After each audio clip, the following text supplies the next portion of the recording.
všechno paráda, co hraje. Někdy stačí jenom zabrnkat. Kdo se pár not naučí a zná je, k brnkání si najde třeba drát.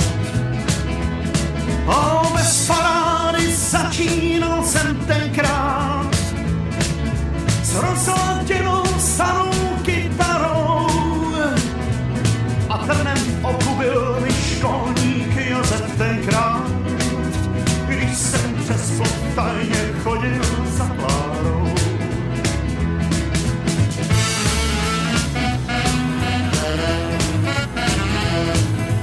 Není všechno paráda, co svítí,